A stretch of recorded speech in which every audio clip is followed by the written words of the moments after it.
ಗುರು ರಜತ್ ವಿಷಯ ಬಂತು ಅಂದ್ರೆ ಬಿಗ್ ಬಾಸ್ ರಜತ್ಗೆ ಪನಿಷ್ಮೆಂಟ್ ಕೊಡುವಾಗ ಲಿಟಲ್ ಇದೇ ತರ ಇರ್ತಾರೆ. ನನ್ಗೇನು ಕಾಣಿಸ್ತಾ ಇಲ್ಲ ಫ್ರೆಂಡ್ಸ್, ನಾನು ತುಂಬಾ ಒಳ್ಳೆಯವನು ಅಂತ. ಅಲ್ಲ ಗುರು, ಅಷ್ಟು ಎವಿಡೆಂಟ್ ಆಗಿ ಕಾಣಿಸ್ತೈತೆ. ರಜತ್ ಬಂದು ದಂಡರಾಜ್ನ ತಳ್ತವನೆ, ದಂಡರಾಜ್ ಟಿವಿ ಮೇಲೆ ಬಿದ್ದವನೆ. ಆದ್ರೂ ಬಿಗ್ ಬಾಸ್ ಎಷ್ಟು ಬಯಸ್ಡ್ ಡಿಸಿಷನ್ ಕೊಡ್ತಾ ಇದಾರೆ ಅಂತ ಹೇಳಿದ್ರೆ, ಒಂದ್ ಸಿಂಗಲ್ ವಾರ್ನಿಂಗ್ ಇಲ್ಲ ಗುರು ರಜತ್ಗೆ. ರಜತ್ ಹೋಗಿ ಕೂತ್ಕೊಳ್ಳಿ, ಹೆಂಗ್ ಮಾಡಿದ ತಪ್ಪು ಏನು ಇಲ್ಲ ಗುರು. ಬಿಗ್ ಬಾಸ್ ಅದು ನಿಮ್ ಕರ್ತವ್ಯ. You have to make him realise that he made a bloody mistake and you have to point it out. ನೀವೇನು ಮಾಡ್ತಾ ಇಲ್ಲ, ಸುದೀಪ್ ಸರ್ ಬಂದು ನೋಡ್ಕೋತಾರೆ, ಸುದೀಪ್ ಸರ್ ಬಂದು ನೋಡ್ಕೊಂತಾರೆ, ಹಂಗೆ ಬಿಡ್ತಾ ಇದ್ದೀರಾ. ಅವನೊಬ್ಬನ್ ತಳ್ಬಿಟ್ಟು ಮ್ಯಾನ್ ಹ್ಯಾಂಡ್ಲಿಂಗ್ ಮಾಡವನೇ, ಅದು ನೀವು ಈಗಲೂ ಬಯಸ್ಡ್ ಆಗಿ ಇದ್ದೀರಾ. ರಂಜಿತ್ ಏನು ಜಗಣ್ಣನ್ ಹೊಡೆದ್ಬಿಟ್ಟು ಹೋಗಿಲ್ಲ ಸರ್. ರಂಜಿತ್ ಜಗಣ್ಣನ್ ತಳ್ಳವನೇ, ನೀವು ಅದನ್ನು ಮ್ಯಾನ್ ಹ್ಯಾಂಡ್ಲಿಂಗ್ ಅಂತ ಕನ್ಸಿಡರ್ ಮಾಡಿ ರಂಜಿತ್ನ ಮನೆಯಿಂದ ಆಚೆ ಹಾಕಿದ್ದೀರಾ. In the same way Rajat ಕೂಡ ಮ್ಯಾನ್ ಹ್ಯಾಂಡ್ಲಿಂಗ್ ಮಾಡಿದ್ದಾರೆ, ಧನರಾಜ್ನ ಹೋಗಿ ತಳ್ಳಿದ್ದಾರೆ. ಆದ್ರೂ ನೀವು ಏನು ಡಿಸಿಷನ್ ತಗೊಂತಿಲ್ಲ, ಕಣ್ಣಿಗೆ ಬಟ್ಟೆ ಕಟ್ಕೊಂಡು ಆರಾಮಾಗಿ ಕೂತಿದ್ದಾರೆ, ಏನು ಆಗಿಲ್ಲ. ಸುದೀಪ್ ಸರ್ ಬಂದು ನೋಡ್ಕೊಂತಾರೆ, ಈಗಲೇ ಕಳ್ಸ್ಬಿಟ್ರೆ TRP ಇರಲ್ಲ, ಹಂಗೆ ಹಿಂಗೆ ಅಂತ. ಗುರು ಇದೆಲ್ಲ ಜಸ್ಟ್ TRP ಗೇಮ್ ಅಲ್ಲ ಗುರು. ಈಗ ಜಸ್ಟ್ ಇಮ್ಯಾಜಿನ್ ಮಾಡಿ, ಧನರಾಜ್ ಅವ್ರ ಮನೇಲಿ ಕೂತ್ಕೊಂಡು ನೋಡ್ತಾ ಇರ್ತಾರೆ, ಅವ್ರ ಹೆಂಡತಿ, ಅವ್ರ ಅಪ್ಪ ಅಮ್ಮ, ಅವ್ರ ರಿಲೇಟಿವ್ಸ್ ಕೂತ್ಕೊಂಡು ನೋಡ್ತಾ ಇರ್ಬೇಕಾದ್ರೆ ಯಾರೊಬ್ರು ಬಂದ್ಬಿಟ್ಟು ಧನರಾಜ್ನ ತರ ಮ್ಯಾನ್ ಹ್ಯಾಂಡ್ಲಿಂಗ್ ಮಾಡಿ ಜೋರಾಗಿ ತಳ್ಳಿದ್ರೆ ಅವ್ರ ಫ್ಯಾಮಿಲಿ ಯಾವ ರೇಂಜಲ್ಲಿ ಫೀಲ್ ಮಾಡಿರ್ತಾರೆ, ಅವ್ರ ಮನ್ಸ್ಗಿನ ಎಷ್ಟು ಬೇಜಾರಾಗಿರುತ್ತೆ. ಇದೆಲ್ಲ ಬಿಗ್ ಬಾಸ್ ಕನ್ಸಿಡರ್ ಮಾಡಲ್ಲ. ಸುದೀಪ್ ಸರ್ ಬಂದು ನೋಡ್ಕೊಂತಾರೆ ಅಂತ ಬಿಟ್ಬಿಡ್ತಾರೆ. ದೊಡ್ಡವ್ರ ಗಾದೆ ಹೇಳಿಲ್ವಾ, ಗಿಡವಾಗಿ ಬಗ್ಗದ್ದು ಮರವಾಗಿ ಬಗ್ಗೀತೆ ಅಂತ. ಸೊ ಈಗ ರಜತ್ ಹಂಗೆ ಆಗೈತೆ. ಫಸ್ಟ್ ವಾರ ಯಾವಾಗ ಸೆಡೆ ನನ್ನ ಮಗನೇ, ಆ ನನ್ನ ಮಗನೇ, ಈ ನನ್ನ ಮಗನೇ ಅಂತೆಲ್ಲ ಯೂಸ್ ಮಾಡಿದ್ರು ವರ್ಡು, ಅವಾಗ ಸುದೀಪ್ ಸರ್ ಕ್ಲೀನಾಗಿ ಕೂತ್ಕೊಂಡು ಕೋಟಿಂಗ್ ಕೊಟ್ಟು ಕ್ಲೀನಾಗಿ ಕ್ಲಾಸ್ ತಗೊಂಡಿದ್ರೆ ಬೆಳೀತಾ ಇರ್ಲಿಲ್ಲ. ಗಿಡದಲ್ಲೇ ಬಗ್ಸಕ್ಕಾಗಿಲ್ಲ. ಈಗ ಸುದೀಪ್ ಸರ್ ಫ್ರೀ ಬಿಟ್ರು. ರಜತ್ಕೇನು ನಾನು ಏನ್ ಮಾಡಿದ್ರು ಕರೆಕ್ಟ್ ಕಂಟೆಂಟ್ ಹೋಗ್ತೈತೆ, ನಾನು ಸ್ಟ್ರಾಂಗು, ನಾನು ಹಂಗೆ ಹಿಂಗೆ ಅನ್ಕೊಂಡು ಅವ್ರು ಬಾಯಿಗೆ ಬಂದಿದ್ದು ಮಾತಾಡ್ತಾರೆ, ಹೋಯ್ತಾರೆ. ಇವತ್ತು ನೂಕರು, ನೆಕ್ಸ್ಟ್ ದಿನ ಬಿಗ್ ಬಾಸ್ ಇದು ಕೇಳಿದ್ರೆ ಇನ್ನೊಬ್ಬಂಗೆ ಹೊಡೆದೇ ಬಿಡ್ತಾನೆ, ನಾನು ಸ್ಟ್ರಾಂಗು, ನೀನು ತಾಕತ್ತಿದ್ರೆ ನೀನು ನನ್ಗೆ ಹೊಡಿ, ನಾನು ದುರಾಂಕಾರ ಅದು ಹಂಗೆ ಹಿಂಗೆ ಅನ್ಕೊಂಡು. ಸೊ ಬಿಗ್ ಬಾಸ್ ಇದ್ರ ಬಗ್ಗೆ ಸೀರಿಯಸ್ ಆಗಿ ಯೋಚನೆ ಮಾಡಲೇಬೇಕು. ಅಂಡ್ ಬಿಗ್ ಬಾಸ್ ಇದ್ರ ಬಗ್ಗೆ ಕೂಲಂಕುಷವಾಗಿ ಯೋಚನೆ ಮಾಡಿ ಇವ್ನ ಮನೇಲಿ ಇಡ್ಸ್ಕೊಬೇಕಾ ಅಥವಾ ಆಚೆ ಕಳಿಸ್ಬೇಕಾ, ಅಥವಾ ಧನರಾಜ್ ಮತ್ತು ಧನರಾಜ್ ಫ್ಯಾಮಿಲಿಗೆ ಅಪಾಲಜಿ ಕೇಳಿಸಿ ಇನ್ನೊಂದು ಚಾನ್ಸ್ ಕೊಡ್ಬೇಕಾ. ಅವ್ರ ಅಪಾಲಜಿ ಕೇಳಲ್ಲ ಅಂದ್ರೆ ಪ್ರಕಾರ ಮನೆಯಿಂದ ಆಚೆ ಹಾಕ್ಲೇಬೇಕು ಗುರು ರಜತ್ ಅವ್ರನ್ನ. ಅವ್ರು ಏನೇ TRP ಕಂಟೆಂಟ್ ಕೊಡ್ಬೋದು, ಅವ್ರು ಏನೇ ಸ್ಟ್ರಾಂಗ್ ಆಗಿರ್ಬೋದು, ಏನೇ ಇರ್ಬೋದು, at least Dhanraj and is family deserves an apology. ಇದು ನನ್ನ ಪ್ರಕಾರ ಆಗ್ಲೇಬೇಕು. ಆಗಿಲ್ಲ ಅಂದ್ರೆ ಗೊತ್ತಾಗುತ್ತೆ ಗುರು, ಆಬ್ವಿಯಸ್ಲಿ ಮತ್ತೆ ಬಯಸ್ಡ್ ಆಗಿ ನಡೆಸ್ತಾ ಇದ್ದಾರೆ ಬಿಗ್ ಬಾಸ್ ಅಂತ. ನೀವು ಇನ್ನೊಂದು ಕೇಳ್ಬೋದು, ಏನ್ ಗುರು ಬರೀ ರಜತದೇ ತಪ್ಪು ಅಂತ ಮಾತಾಡ್ತಿದ್ದೆ, ಧನರಾಜ್ ಏನು ತಪ್ಪೇ ಮಾಡಿಲ್ವಾ, ಪ್ರವೋಕ್ ಮಾಡಿದ್ರೆ ಧನರಾಜು ಹಂಗೆ ಹಿಂಗೆ ಅಂತ. ಗುರು ಧನರಾಜ್ನ ಫಸ್ಟ್ ಮಗು ಚೈಲ್ಡ್ ಅಂತ ಕರೆದಿದ್ದೆ ರಜತ್. ಸೊ ನಾಮಿನೇಷನ್ ಅಲ್ಲಿ ಏನೇ ರೀಸನ್ಸ್ ಕೊಡ್ಲಿ ಗುರು, ಎಲ್ಲ ಸಾಚ ಯಾರು ಇಲ್ಲ, ಎಲ್ಲ ಪ್ಲಾನ್ ಮಾಡ್ಕೊಂಡು ಬಾಯಿಗೆ ಏನ್ ಬರುತ್ತೋ ಅದೇ ನಾಮಿನೇಷನ್ ಮಾಡ್ತಾರೆ. ಸೊ ಅಲ್ಲಿಂದ ಮುಗ್ದಿದ್ದ ವಿಷಯನ ನೆಕ್ಸ್ಟ್ ದಿನ ತಗೊಬಂದು ನಿನ್ ಮಗು ಕಣೋ, ಚೈಲ್ಡ್ ಕಣೋ, ಹಂಗೆ ಹಿಂಗೆ ಅಂತ ಕಂಟಿನ್ಯೂ ಮಾಡಿದ್ದೆ ರಜತ್. ಫಸ್ಟ್ ರಜತ್ ಪ್ರವೋಕ್ ಮಾಡಿದ್ರು, ಆಮೇಲೆ ಧನರಾಜ್ ವಾಪಸ್ ಅಂಕಲ್ ಅಂತ ಪ್ರವೋಕ್ ಮಾಡಿದ್ರು. ಆಮೇಲೆ ಫಿಸಿಕಲ್ ಆಗೋದ್ರು. ಫಿಸಿಕಲ್ ಅಂದ್ರೆ ಹೊಡೆಯಕ್ಕಲ್ಲ, ಅಂಕಲ್ ಅಂಕಲ್ ಕೆನ್ನ ಹಿಂಗ್ ಸಾವ್ರದು ಹಿಂಗಂದ್ರು. ನೀವು ಅದನ್ನ VT ಕ್ಲೀನಾಗಿ ಅಬ್ಸರ್ವ್ ಮಾಡಿ, ಎಪಿಸೋಡ್ ಫುಲ್ ನೋಡಿದ್ರೆ ಗೊತ್ತಾಗುತ್ತೆ.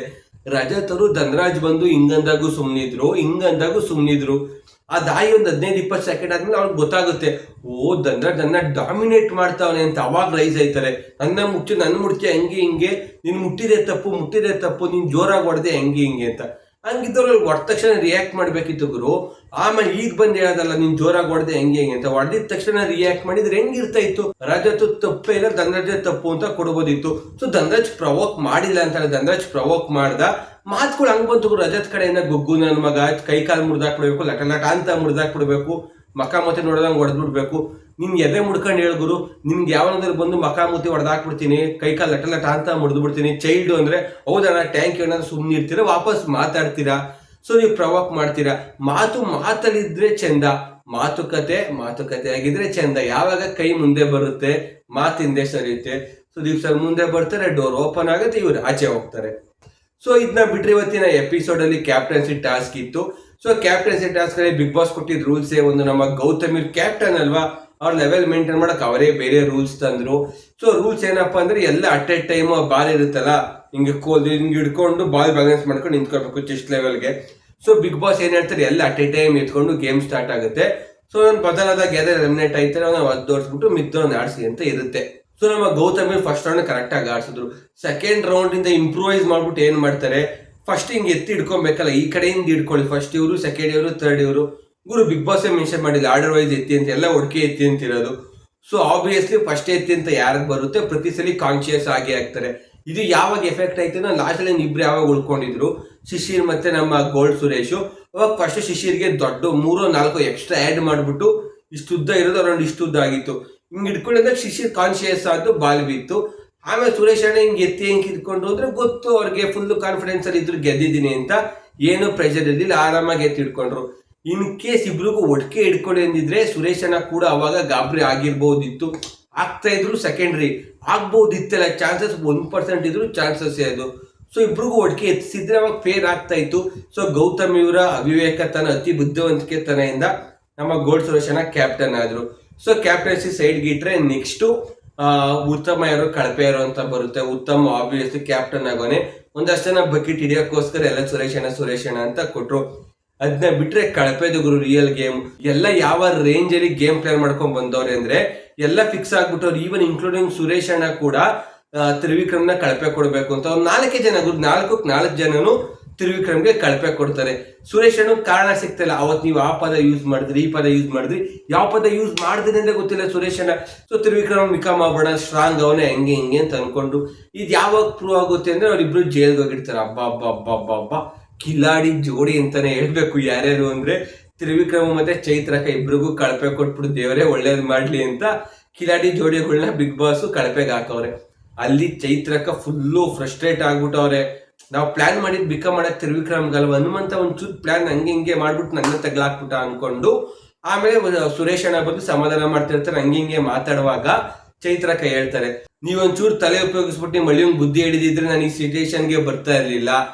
Which means it's totally planned. So ಇಲ್ಲಿ ತ್ರಿವಿಕ್ರಮ್ ಗೊತ್ತಾಗೋಯ್ತು ಇವರೆಲ್ಲ ನನ್ನ ಕಳಪೆ ಮಾಡಕ್ಕೆ ಆಲ್ರೆಡಿ ಪ್ಲಾನ್ ಮಾಡವ್ರೆ ಅಂತ.